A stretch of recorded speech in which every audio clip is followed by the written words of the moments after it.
Hola amigos y hermanos en Cristo, un saludo a todos. En esta ocasión traigo una enseñanza que está situada en Mateo 5, llamado y conocido por muchos como el Gran Sermón del Monte.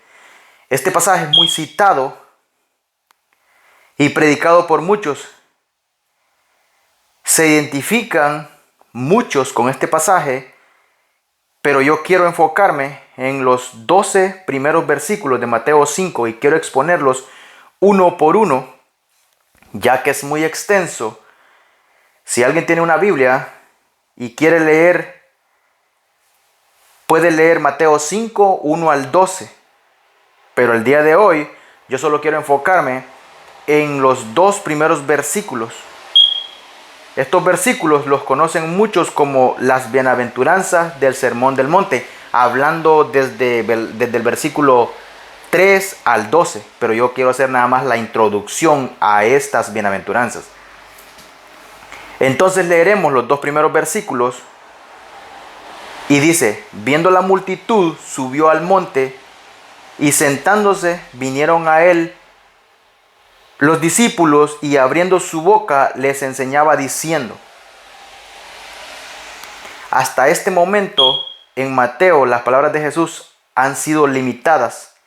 Mateo 4, 17 y 19. Y las referencias a sus enseñanzas han sido general.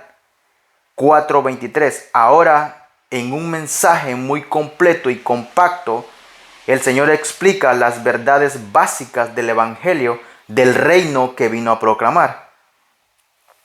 Aquí empieza lo que ya mencioné como el Sermón del Monte, pero antes de seguir, quiero poner esto en contexto y en su contexto bíblico.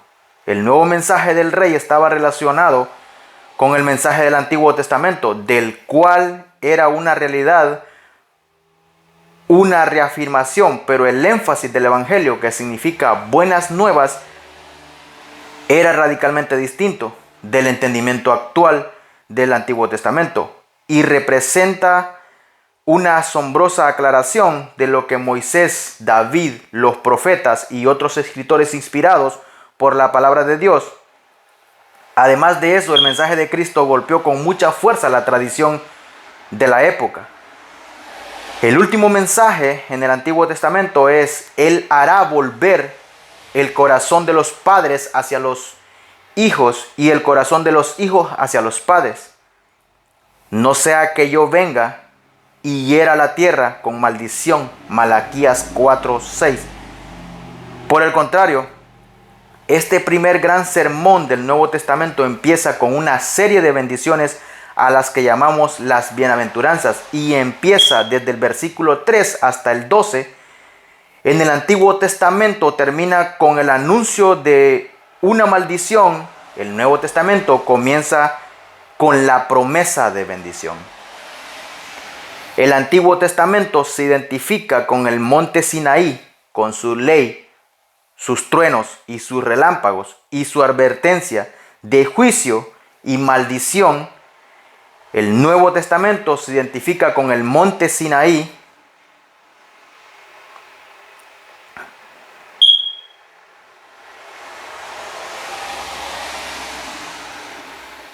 con su gracia, su salvación y sanidad, y con sus promesas de paz y bendición.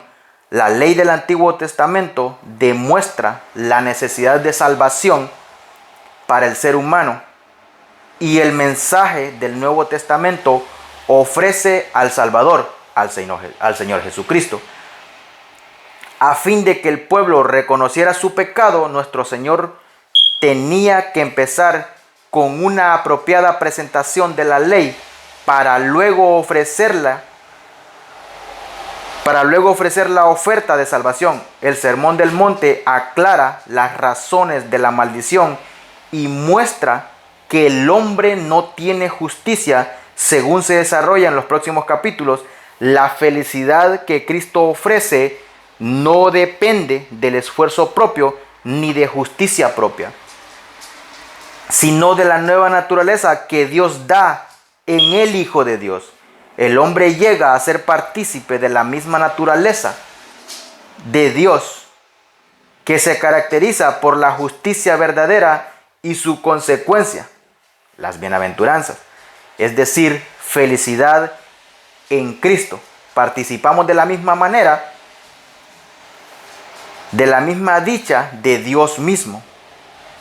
Ese es el tipo y grado de satisfacción que Dios desea que sus hijos disfruten, la propia paz y felicidad que Él goza. Por tanto, el Señor comienza con la oferta de bienaventuranza y luego procede a demostrar que la justicia humana no puede producirla tal como creían los judíos. La buena noticia es de bendición, la mala noticia es que el hombre no puede obtener dicha bendición, sin importar arrogante, moral o religioso pretenda ser. La mayoría de los judíos de la época de Jesús esperaban antes que nada que el Mesías fuera un líder militar y político, que los liberara del yugo de Roma y estableciera un próspero reino judío que guiara el mundo. Él sería el más grande que cualquier rey, dirigente o profeta en la historia, después que de manera milagrosa Jesús alimentara a la multitud al otro lado del lago de Galilea. El pueblo trató de apoderarse de él y hacerlo rey. Juan 6:15. Esta gente vio a Jesús como el líder esperado de un gran estado de bienestar en el que hasta las necesidades físicas rutinarias serían satisfechas. Pero Jesús no iba a dejar que eso pasara y desapareció de la multitud. Más tarde, cuando Pilato le preguntó a Jesús: ¿eres tú rey de los judíos? Juan 18:33, el Señor contestó: mi reino no es de este mundo. Si mi reino fuera de este mundo, mis servidores pelearían para que yo no fuera entregado a los judíos.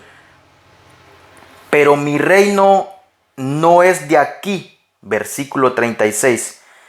La idea clave del Sermón del Monte es que el mensaje y la obra del rey son ante todo internas y no externas, y espirituales y morales, en lugar de físicas y políticas. La preocupación de él radica en lo que los hombres son, porque lo que son determina lo que hacen. Los ideales y principios en el Sermón del Monte son totalmente opuestos a los de sociedades y gobiernos humanos. En el reino de Cristo, las personas más exaltadas son las más humildes, según la estimación del mundo, y viceversa. Jesús declaró que Juan el Bautista era el hombre más grande que jamás había vivido hasta ese momento.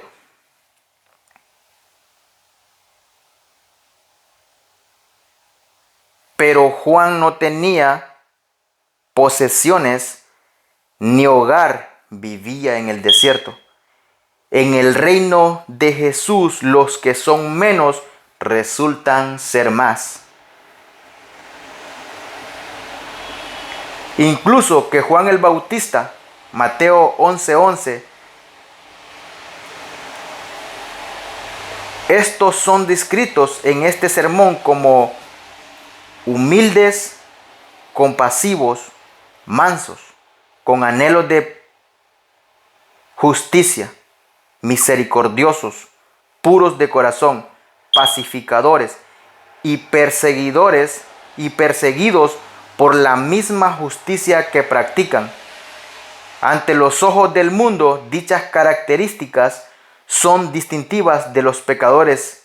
El mundo afirma: hazte valer, saca la cara por ti mismo, Enorgullécete de ti, ensálzate y defiéndete, véngate, sírvete. Esos son los rasgos más valorados por los habitantes y el reino del mundo. Jesús vivió en una sociedad religiosa muy compleja que incluía a muchos profesionales religiosos. Esos profesionales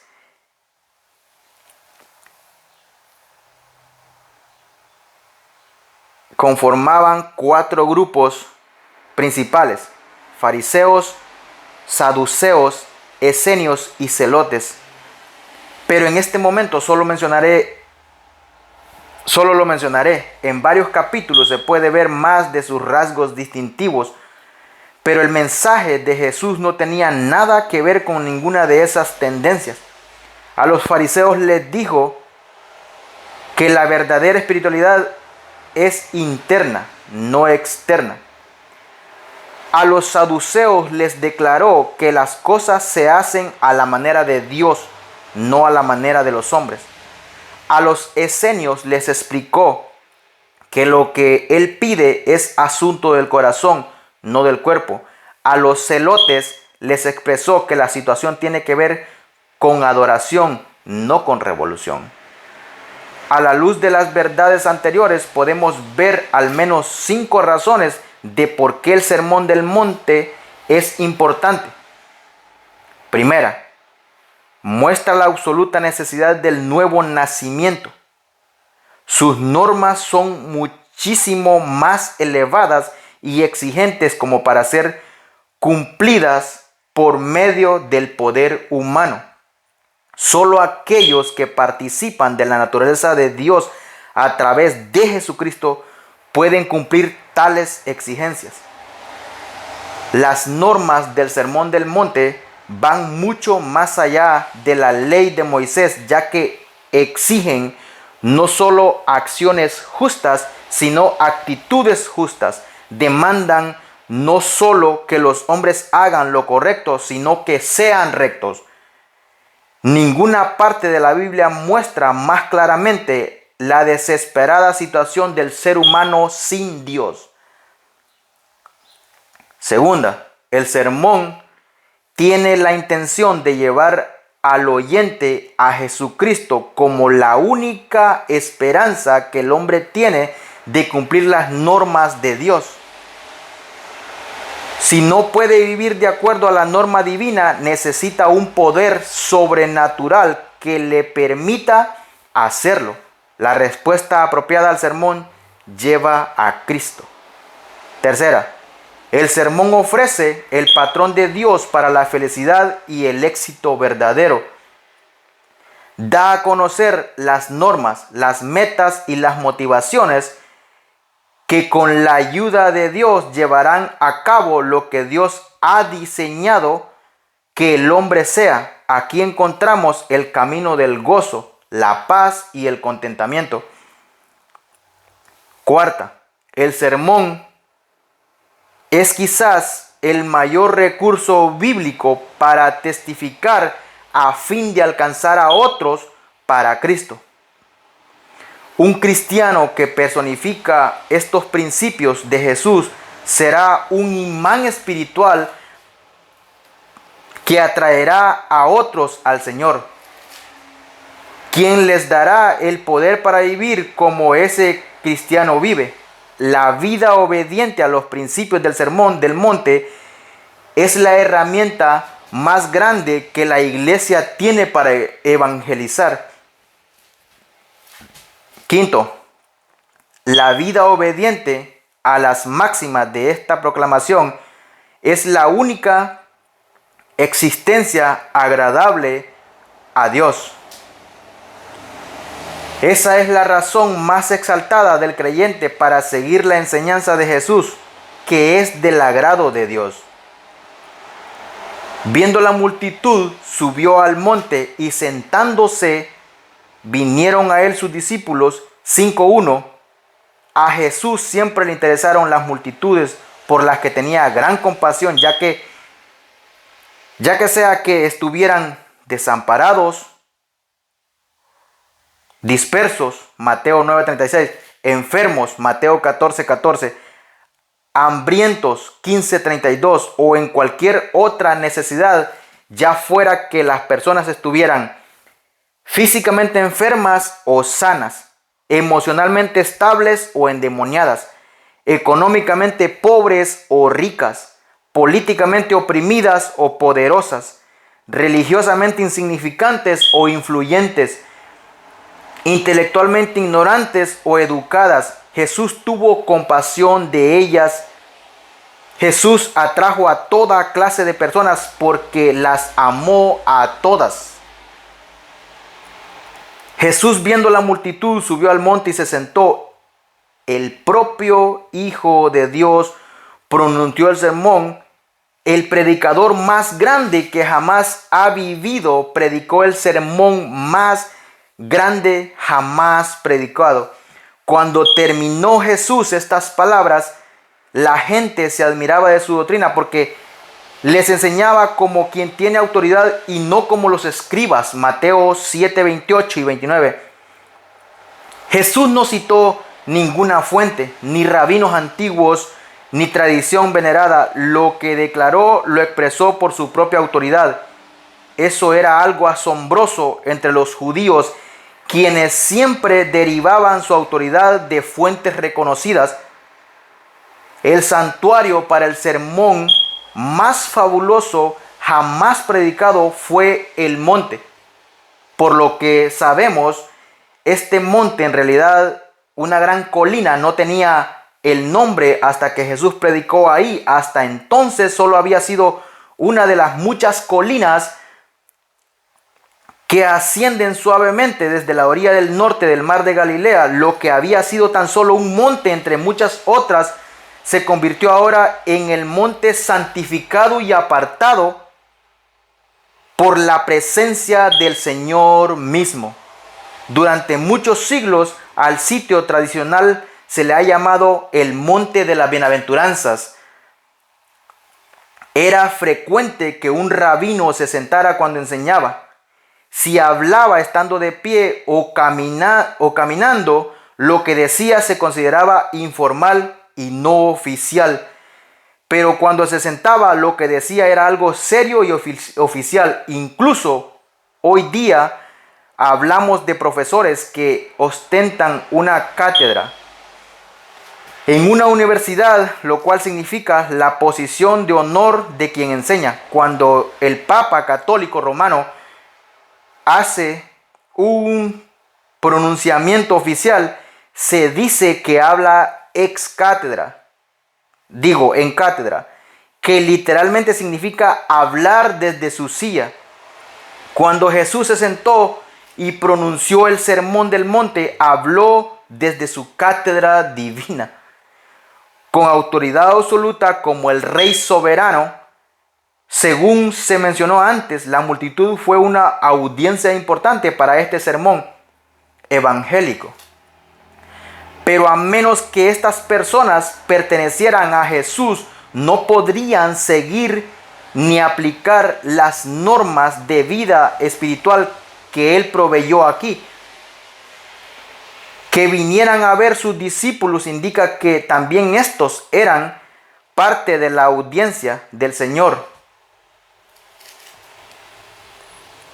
Es más, los 12 eran los únicos en ese tiempo que hasta un punto real podrían conocer la bienaventuranza de que él habló y también seguir el camino perfecto de justicia que Él estableció.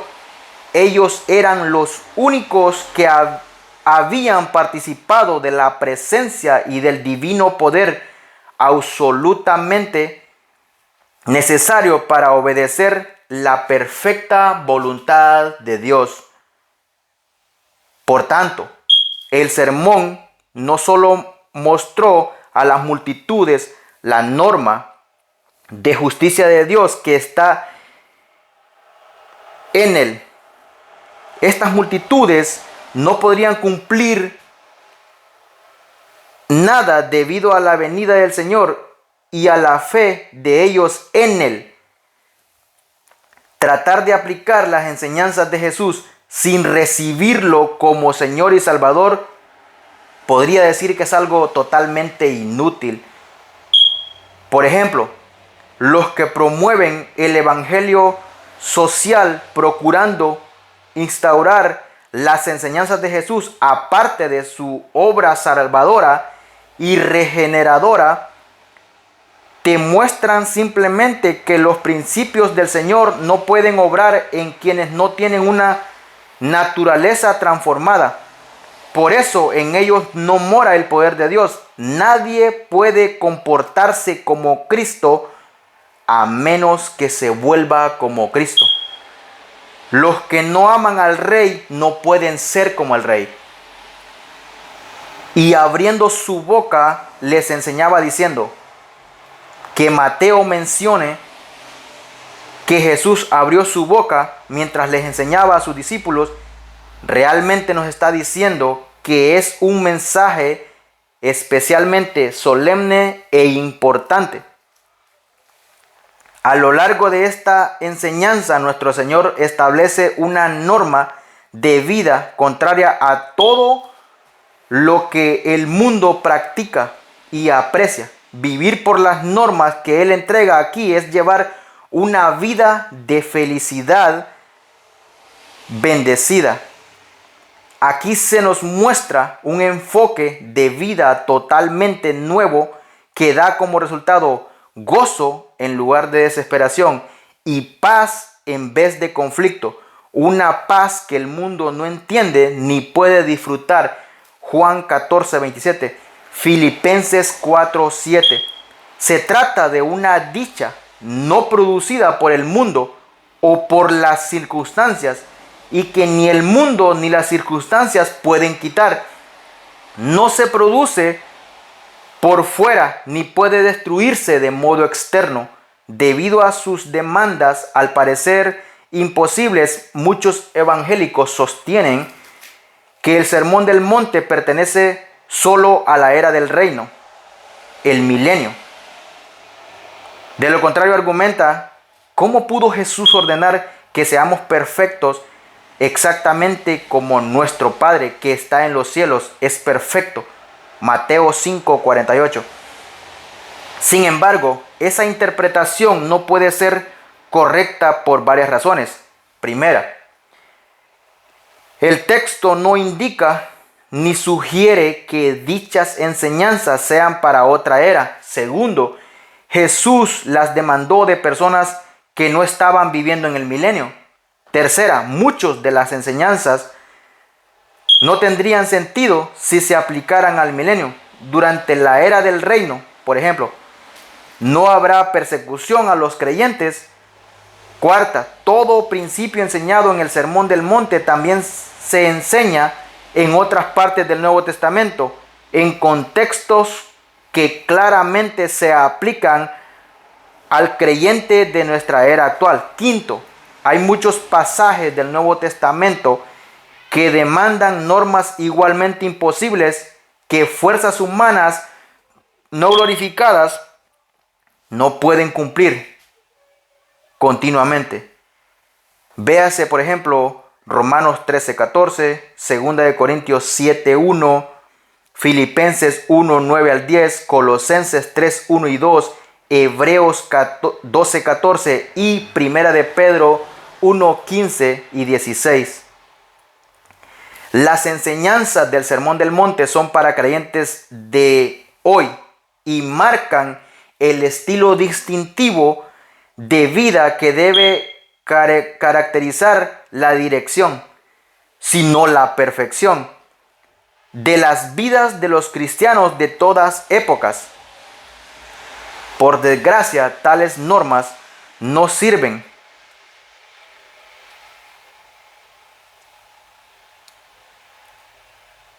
No caracterizan a los cristianos. Las normas y las metas del mundo muy a menudo han absorbido a los creyentes y los han conformado a su propia imagen, metiéndolos en sus propios moldes. Romanos 12:2.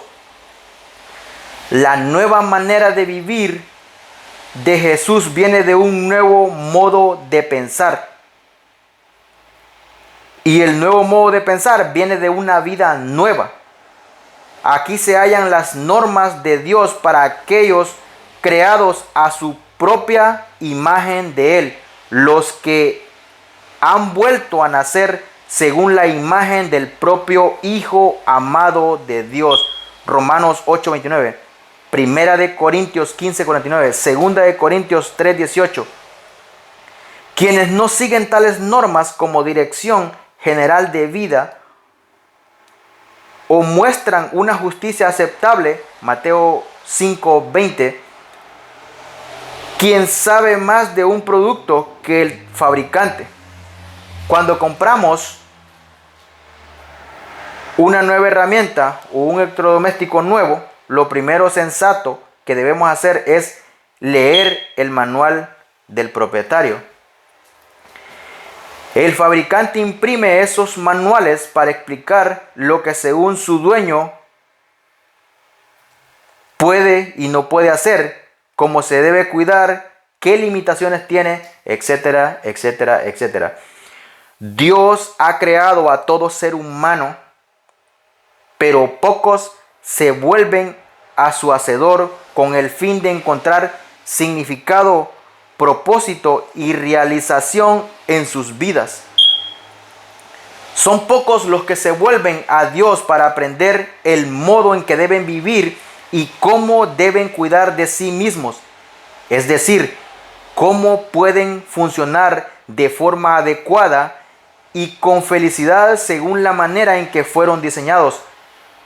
Tal como el mismo Sermón del Monte deja en claro, los cambios internos también producen cambios externos.